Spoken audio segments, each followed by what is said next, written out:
नमस्कार, शाकुंतल कला मंदिरच्या पॉडकास्टमध्ये आपल्या सर्वांचं स्वागत. आज आपल्याकडे एक अवकाश विज्ञानातले तज्ज्ञ व्यक्ती आलेली आहेत. त्यांची ओळख खूप वेगळी आहे, ती आपल्याला होईलच नंतर. ते आहेत डॉक्टर संजय श्रीधर लिमये. नमस्कार. नमस्कार. व्हीनस मॅन ऑफ इंडिया अशी ज्यांची ओळख आहे असे डॉक्टर संजय लिमये. माझा नात्याने तो आत्ते भाऊ आहे, त्यामुळे अर्थातच मी संजय दादा म्हणणार आहे आणि त्यानुसार आपण त्यांच्याशी बोलणार आहोत.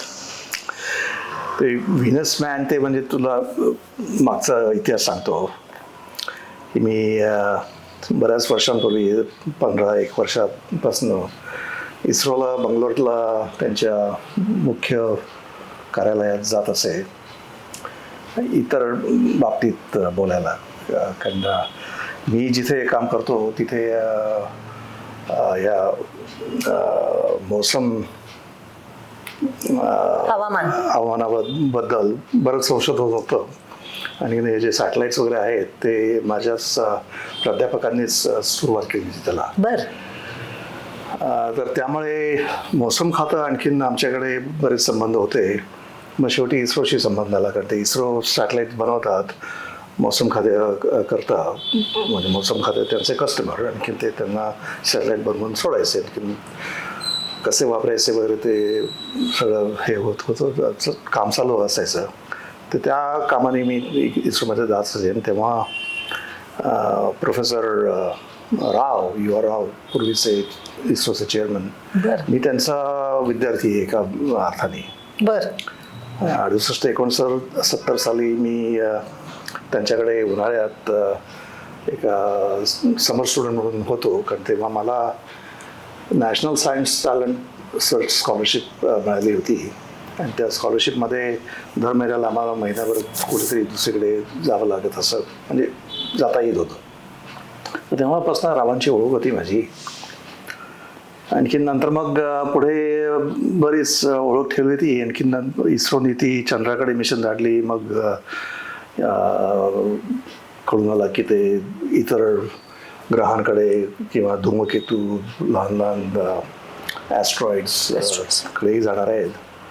तर मी म्हणून त्यांना विचारलं की ते शुक्राकडे का नाही जात. म्हणाले नाही, शुक्र खूप आम्हाला अवघड आहे. म्हटलं का? ते म्हणाले की खूप गरम आहे तापमान, तर त्यांना जाता येईल. म्हटलं तुम्हाला काही पृष्ठभागावरती उतरायची गरज नाही आहे, तुम्ही अवकाशातनंच करता येईल बरंचसं काम. मग त्याच्यावरनं निघालं, लक्षात आलं की आता यांना इस्रोच्या लोकांना कशी माहिती द्यायची, म्हणून मग एका मागणे अशी 3 वर्कशॉप्स केली इस्रोमध्येच. आणि त्याच्यानंतर मध्ये जात असताना चेअरमन इस्रोचे बदलत जातात 2-3 वर्षांनी, कारण ते वयस्क मुलांना लोकांनाच चेअरमन होता येतं. पण त्यामुळे होतं काय की ते जेव्हा नेमतात तेव्हा ते अगदी निवृत्त वय आहेत त्या सुमारासच असतात, त्यामुळे ते फार वर्ष टिकत नाहीत तिथे. ते एकामागे नाही गेले आणि शेवटी राधाकृष्णन होते मध्ये चेअरमन. मी असं हॉलमधनं हेडक्वार्टर्समधनं जात होते आणि आपलं सहज म्हणाले, ओ देअर्स अ व्हीनस मॅन. तर तो हा इतिहास आहे, बाहेर कोणाला माहिती नाही. फक्त ही रुचिरा सामंतला मी गोष्ट सांगितली म्हणून ती मला व्हीनस मॅन म्हणते, पण बाकी कोणाला माहिती नाही. गुगलवर आहे Venus man of India doctor Limaye असं आहे त्याच्यावर. मी तिथेच वाचलं, मला कल्पना नाही. पण मग आता याच्यामुळे ते पब्लिक होणार आपल्या पॉडकास्ट मध्ये. मी कोणाला सांगितलं नाहीये, फक्त रुचिराला सांगितलं होतं आणि आता तू विचारलंस म्हणून. नाही, पण हे चांगलं आहे ना, मानाची गोष्ट आहे. सांगायचा मुद्दा काय आहे की इस्रो चेअरमन राव आणि एक्स चेअरमन ते बुधाकडे जाणार होते किंवा इतर ग्रहांवरती, कारण ती मंगल चालू होतं. चंद्रयान सक्सेसफुल झाली, ती यश मिळालं चांगलं, म्हणून मी त्यांना अभिनंदन केलं. कारण मी तिथेच उभा होतो आणि एका मोटारीतनं एकीकडनं म्हणजे एन गोस्वामी त्या मिशनचे चीफ आणि दुसरीकडनं प्रोफेसर राव उतरले एकाच मोटारीत. आणि मी तिथे मला गाडीत आत नेलं म्हणून एक गाडीची वाट बघत होतो मी या सॅटच्या गेस्ट हाऊसमध्ये अहमदाबादमध्ये. म्हणून त्यांना सांगितलं अभिनंदन आता पुढे काय. ते म्हणाले कॉमेट्स मंगळ वगैरे. म्हटलं मंगळाकडे तुम्ही जाऊन काय करणार जे इतर लोकांनी केलेलं नाही. इकडे खूप आवड आहे म्हणून शुक्राकडे मागे लागलो होतो त्यांच्यामधनं. मग बरीच वर्ष लागली पण शेवटी चेअरमॅन किरण कुमार होते. त्यांनी ती शेवटी त्यांच्या प्लॅनमध्ये घातली मिशन. किती 2019-20 साली असेल बहुतेक त्या सुमारास. मग ती झाली अप्रूव्ह सरकारकडनं आणि आता काम चालू आहे. 2028 साली मार्चमध्ये ती मिशन जाईल. तर काय कशा करता म्हणून शुक्रावती जा त्याचं महत्त्व काय आहे ते त्यांना सांगायला 3 चेअरमन लागले. बर, आता तू अवकाश विज्ञानाकडे वळलास पण मुळात घरातच तुझे आजोबा भाऊ हे प्रख्यात रसायनशास्त्रातले रसमहर्षी ज्यांना म्हटलं जातं. हो, पण आता सध्याच्या लोकांना काहीच माहिती नाही त्यांची. नंतर माझे आजोबा दबाल माई आहे त्यांची पुण्यातच रसायन मंदिर म्हणून प्रयोगशाळा होती.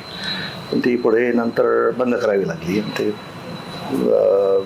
जे काय घडलं ते बघून मी केमिस्ट्री पुढे काही कंटिन्यू केलं नाही, सुरुवात केली नाही. फिजिक्समध्ये गेलो आणि नंतर पुढे राव यांच्याबरोबर माहिती मिळाल्यामुळे एक्सरे ॲस्ट्रॉनॉमी म्हणजे एक्सरे खगोलशास्त्र मध्ये जाणार होतो. पण ते अमेरिकेत गेलो तेव्हा विषय बदलला. मी आणखीन सॅटेलाईट मेटिओरॉलॉजीमध्ये मी PhD केली. आणि नशिबाने माझे जे गाईड होते वर्नर सुवमी त्यांना फादर ऑफ वेदर सॅटेलाइट्स म्हणून ओळखतात. कारण त्यांनी ते पहिले मनुष्य की ज्यांनी उपग्रहांवरती काही एक्सपेरिमेंट्स इन्स्ट्रुमेंट्स बसवून पृथ्वीकडे लक्ष द्यायला सुरुवात केली. कारण तोपर्यंत उपग्रह सोडून सगळे ते खगोलशास्त्रातली लोक होती त्यांना मग चंद्रावरती जाऊन दुर्बिणी बसवायच्या होत्या किंवा बाहेर. तर एक्सप्लोरर 7 म्हणून उपग्रह अमेरिकेने सोडवला 1959 साली. त्याच्यावरती त्यांनी पृथ्वीचा सूर्याचे जे किरण पडतात त्यातले किती प्रमाण रिफ्लेक्ट होतं म्हणजे प्रतिबिंब पडतं त्याचं तर ते मोजून पृथ्वीचं म्हणजे त्याला म्हणतात अल्बिडो एक नंबर आहे की बाहेरनं जितका प्रकाश पडतो आणखीन बाहेर प्रतिबिंबात होऊन किती जातो. तो जो आकडा आहे तो खूप महत्वाचा आहे या वातावरणाकरता. त्यांनी सगळं हे क्लायमेट वगैरे ते त्या याच्यावरती अवलंबून आहे. आणखी अर्थात ती ऋतूप्रमाणे तो आकडा बदलत जातो पण त्याची जर मीन व्हॅल्यू म्हणजे काय केंद्रीय किंमत बघितली तर ती अगदी स्टेबल आहे. त्याच्यात बदल फार होत नाही. आणि त्या वरनं इतर ग्रहांकडेही असंच होतं तर त्यांचं वातावरण वगैरे काय त्याची कल्पना येऊ शकते. आणि त्यांनी पुढेच आणखीन नवीन काही इन्स्ट्रुमेंट्स बनवली. अमेरिकेतले जिओसिंक्रोनस सॅटेलाइट्स, जपान, युरोप, चीन त्यांचे सगळे सॅटेलाइट्स त्यांच्या कॅमेऱ्याच्या डिझाईनवरती सुरू झालेले आहेत म्हणून त्यांना फादर ऑफ वेदर सॅटेलाइट्स म्हणतात. आणखी ते इतर विषयात सुद्धा म्हणजे जगभर वर्ल्ड मेटिओरॉलॉजिकल ऑर्गनायझेशन जी आहे त्यामध्ये त्यांनी बरंच काम केलं आणि जागतिक सगळ्या देशांबरोबर काम करून त्यांनी खूप चाललं. ते मला स्वतःहून बघायला मिळालं. मी त्यांच्याकडनं जे शिकलो ते शास्त्र नाही पण इतरच गोष्टी त्यांच्याकडनं जास्ती मला शिकायला मिळाल्या.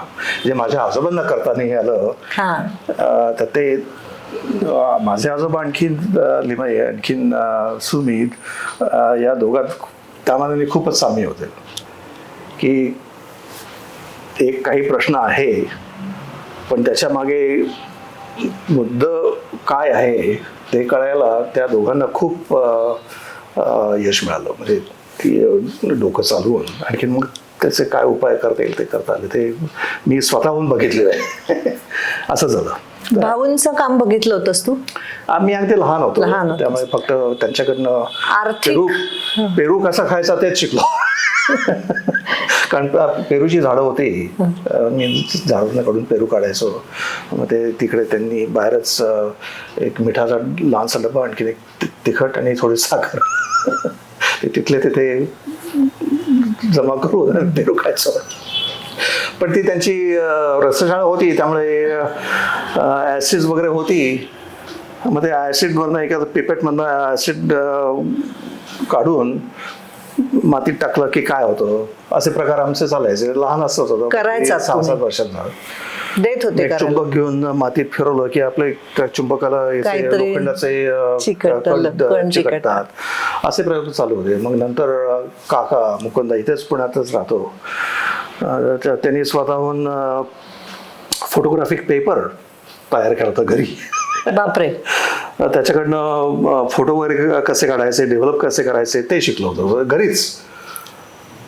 आणि रसशाळा घरीच असल्यामुळे दिवाळीला काय चंगळच होते, कारण ते सगळे भुईनळे फटाके घरीच करते. घरीच करायचं. बापरे. म्हणजे आपलं घरचं कसे करतात ती माहिती होती. केलेले आहेत.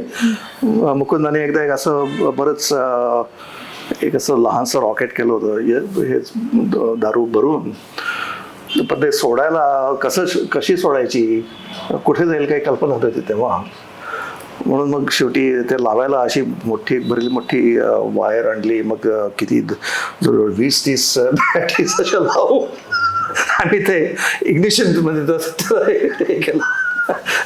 गेलं 50-60 फूट उंच. ते लहानसंच होतं, पण म्हणजे ते प्रयोग झालेले होते. म्हणजे प्रयोगाची तशी सवय होती. हा, तर बहुतेक पुढे मग मी म्हणजे एक्सपेरिमेंटल फिजिक्समध्ये जाईन असं वाटलं होतं. ते शेवटी PhD करताना उलट झालं की कारण ती अवकाशात इन्स्ट्रुमेंट झाडायची म्हणजे ते खूपच किचकट काम आहे. आणखी त्याच्यात काम करण्यापेक्षा ते त्यांच्याकडनं जो डेटा येईल तो ॲनालिसिस करायला पण मुलं हवी लागत होती तेव्हा. तर तिथे मला वाव मिळाला. त्यामुळे तसं सगळं माझं आयुष्य त्या डेटा ॲनालिसिसमध्येच गेलेलं आहे. इन्स्ट्रुमेंटची कल्पना आहेच, कारण ते त्याच्यात काय तट आहे वगैरे ते सगळं कळावं लागतं आणि समजून घ्यावं लागतं, ती कशी वापरायची. त्यामुळे मी स्वतः डिझाईन नाही केलेली, पण कशी हवी आहेत बरोबर त्या बाबतीत सांगू शकतो. आणखीन केलेलं आहे. पण आम्ही काही लहान इन्स्ट्रुमेंट्स केलेली आहेत, फोटोमीटर, सन फोटोमीटर वगैरे, पण ते त्यामध्ये कमी. 1980 साली तू अमेरिकेत गेलास ना? नाही, 71 सालीच. बापरे. ते PhD करायला म्हणून तिकडे PhD करायला ही स्कॉलरशिप सोडून दिली होती. वडिलांना राग आला, एवढी PhD पर्यंत स्कॉलरशिप NTS ची मिळालेली, नॅशनल सायन्स टॅलेंट. नाही म्हटलं मी, आम्हाला जायचंय, गेलो. कारण भाऊ तर रसायन तज्ञ, रसमहर्षीच म्हणतात आजोबा. मला कोणी तसं म्हणत नाही. हे तुला व्हीनस मॅनच केलं ना, त्यामुळे काय ते भारतात इस्रो मध्ये, बाकी कोणाला माहिती नाही. आणि बापू म्हणजे वडील तुझे ते पण BA होऊन PhD झाले होते, तेव्हा आजोबा MA होते. MA BA ला काही अर्थ नाही, कारण ती तुम्ही कुठले विषय घ्याल त्याच्यावरती आहे. मास्टर्स बॅचलर्स तेवढंच. मी BSc ऑनर्स आणखीन मास्टर ऑफ सायन्स केलेला आहे कानपूरमधून. हो, IIT फिजिक्समध्ये, मुंबईला फिजिक्स मॅथ. पण त्यामुळे काय झालं की मी भारतीय शिक्षणाचा विक्टिम, म्हणजे काय त्याला मराठी शब्द मला आठवत नाही एकदम, बळी आहे. कारण इकडे पूर्वी विचित्रच होतं. आता जरा काहीतरी करिक्युलम म्हणजे काय म्हणायचं, सुधारतंय, अभ्यास सुधारलाय. मला बायोलॉजी मुळीच नव्हतं. हायर सेकंडरी केल्यामुळे फिजिक्स, केमिस्ट्री, मॅथ, बायोलॉजी मुळीच नाही. आणि कॉलेजमध्ये जिओलॉजी नाही, बायोलॉजी नाही, केमिस्ट्री पण नाही. त्यामुळे नंतर मला जरा आणखीन शिकावं लागलं. म्हणजे PhD झाल्यानंतर या ग्रहांकडे संशोधन जेव्हा करायला लागलो तेव्हा आता हल्ली शुक्रावरती जीवन असू शकेल का किंवा पूर्वी होतं का अशी शंका येऊ लागली. मग त्याला बायोलॉजीचं ज्ञान हवं आहे, केमिस्ट्रीचं ज्ञान लागतं, मग आणखीन इतर विषय पण लागतात. तर म्हणजे सगळ्यात अवघड विषय म्हणजे अवघड नाही पण म्हणजे गृहांवरती संशोधन करायचं म्हणजे खूप विषयांचं ज्ञान लागतं. इतरही विषय पाहिजे, अवकाश विज्ञानाबरोबर इतरही विषयांचा अभ्यास अवकाश पाहिजे. म्हणजे काय ते स्पेस म्हणजे मग तुम्ही आयनॉस्फिअर, स्टार्स वगैरे ते सगळं जातं. आणि त्याऐवजी हा प्लॅनेटरी सायन्स असा वेगळाच स्पेसिफिक वेगळाच विषय आहे. विषय झाला आहे. आता पूर्वी नव्हता, 50 वर्षापूर्वी काहीच नव्हता. ते आता या आधी झालं चंद्र, मग मंगळ, मग शुक्र, गुरु, शनी, युरेनस, नेपच्यून, आणखी नंतर आता पुढे ते ॲस्ट्रॉइड झाले मध्ये, आणखीन नवीन प्लुटोच्या पलीकडे जे आहेत त्यांचं संशोधन झालं आहे. त्यामुळे तो आता विषयच एकदम बदलला आहे आणि त्याला म्हणजे खूप इतर विषयांचं ज्ञान लागतं. रसायनशास्त्रातली घरी पार्श्वभूमी होती, आजोबा तज्ञ, आज हे रसमहर्षी. काही मला माहिती नाही, रसमहर्षी म्हणून ते प्रसिद्ध होते. बापू म्हणजे वडील होते. तुमच्या घरात PhD अनेक आहेत. गंमत म्हणजे 1940 का 42 साली इंडियन नॅशनल सायन्स काँग्रेसमध्ये माझे वडील आणि आजोबा दोघे एकाच सायन्स काँग्रेसमध्ये दोघांनी पेपर वाचले होते. म्हणून मी 95 साली बंगलोरला झाली ती इंडियन नॅशनल सायन्स काँग्रेस, ती इस्रोनी अरेंज केली होती, बंगलोरला झाली ती. म्हणून मी तिथे गेलो होतो प्रेझेंट करायला. तर मी पण इंडियन सायन्स काँग्रेसमध्ये एक पेपर दिलेला आहे. आणि त्याच्यानंतर 20 वर्षांनी माझी 2 जुळी मुलं आहेत, अजय आणि विजय. तर आम्ही एक काय म्हणजे एक रेकॉर्डच केलेलं आहे की आम्ही तिघांनी वडील आणखी 2 जुळी मुलं एकाच कॉन्फरन्समध्ये अमेरिकन जिओफिजिकल युनियनमध्ये तिघांचे पेपर्स होते एकाच वेळी होते. असं जगात आणखीन कोणी नसेल बहुतेक. दोघं होते म्हणजे असं घडलं. तिघे होते आम्ही जुळी मुलं दोघं आणि तू, आणि मी तिघांचे 3 वेगवेगळ्या विषयात होते. आणि विजय तर 2 विषयात PhD मला वाटतं. हा पण ते काय म्हणजे पब्लिक हेल्थ आणखीन नाही, पण तो काम करत नसेल पण PhD होणं ते काय म्हणून त्याला काही विशेष चालत नाही. PhD म्हणजे काय नाही, मायनर वगैरे असतं. पण PhD झाली आहे ना, तेच म्हणजे काय कोणीतरी तुम्हाला मान्य देते की तुम्ही काहीतरी स्वतःहून केलेलं संशोधन त्याच्यावरती. तर त्याचं पण तो हिंदी शिकला आणि तो भारतात इकडे अधनमधनं येत असतो. तो जिथे काम करतो त्यांची एक भारतात एक काय म्हणायचं सबसिडियरी कंपनी आहे, नॅचरल रिसोर्सेस डिफेन्स काउन्सिल. आणि दुसरा मुलगा त्याचा जुळा भाऊ तो व्हर्जिनियामध्ये प्राध्यापक आहे. आणि त्यांचा मोठा भाऊ तो वेगळंच काम करतो, त्याची स्वतःची लहानशी कंपनी आहे आणि तो लॉजिस्टिक्स एव्हिएशन ट्रान्सपोर्टमध्ये त्याचं काम चालू असतं. आणि आम्हाला जे आवडलं ते आम्ही केलं. कारण आवडावं लागतंच ना. आता मला स्वतःला फिजिक्सच्या विषयाची भयंकर भीती वाटायची. मला समावून नकोच, जमतच जमत नसे म्हणजे काय इकडे काय शाळेत मुख्य म्हणजे काय की हा मास्तरांची याच्यात कमीपणा येतो. कमीपणा म्हणजे काय, आता मला मराठीत शब्द एकदम सापडत नाहीये.